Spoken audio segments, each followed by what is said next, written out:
Bien, circuitos eléctricos. En este video vamos a aprender lo que son los circuitos eléctricos, su importancia para la sociedad actual. Primero tenemos que definir lo que son los tipos de circuitos eléctricos o lo que es un circuito eléctrico, y este no es más que un entramado o una interconexión entre varios componentes eléctricos. Un componente eléctrico es un dispositivo que funciona a base de la electricidad o de flujo de electricidad por su sistema. En este caso no tenemos una serie de componentes eléctricos como son, por ejemplo, se puede visualizar más en la siguiente imagen. Aquí tenemos lo que es un condensador, lo que son diodos, lo que son, estos también son tipos de diodos, lo que son las resistencias. Aquí tenemos las resistencias, aquí tenemos diodos, tenemos transistores, tenemos integrados, también hay bobinas, entre otros componentes eléctricos. Todos estos componentes eléctricos son los que se conectan uno con lo otro. ¿Cuál sería la importancia de cada uno de estos componentes? Que todo es lo que le permite dar la vida a lo que son los dispositivos eléctricos. Los diferentes dispositivos eléctricos, tales como televisor, radio, computadora, teléfono, pueden funcionar en base a que todos ellos poseen un circuito eléctrico. También se le conoce como placa madre. Sin embargo, uno u otro, todos son circuitos eléctricos. Aquí se ven, por ejemplo, la simbología de lo que son los diferentes componentes de los circuitos eléctricos. Tenemos lo que son las pilas. Cabe destacar que esta simbología, esta entrada, no solamente funciona para pilas o para la pila, sino también que puede funcionar para lo que es una batería voltaica. Aquí también tenemos un símbolo para la batería. Tenemos lo que es un inductor o una bobina, lo que son un diodo, lo que es la resistencia, los cables. O sea, cada componente eléctrico dentro del circuito se simboliza a través de un símbolo. Tiene un símbolo para su identificación.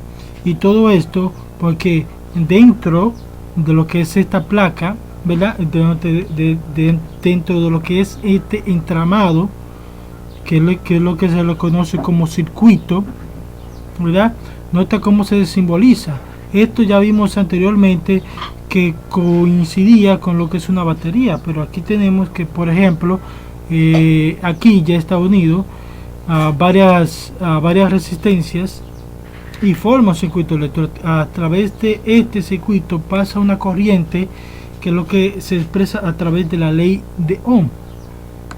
La ley de Ohm se expresa a través, o dice que el voltaje, ¿verdad?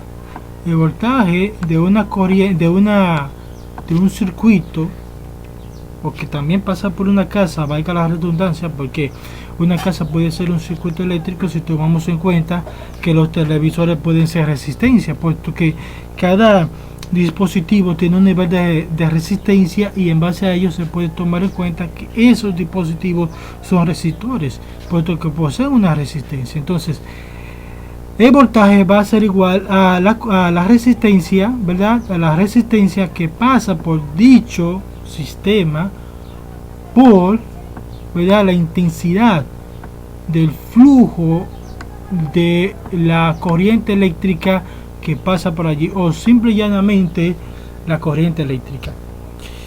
Dicho sea de paso, también si desplazamos esta ecuación podemos obtener lo que es la ecuación para obtener lo que es la intensidad eléctrica, y esta sería intensidad o corriente o flujo eléctrico, valga la redundancia, es igual a que al voltaje, ¿verdad?, dividido entre la resistencia.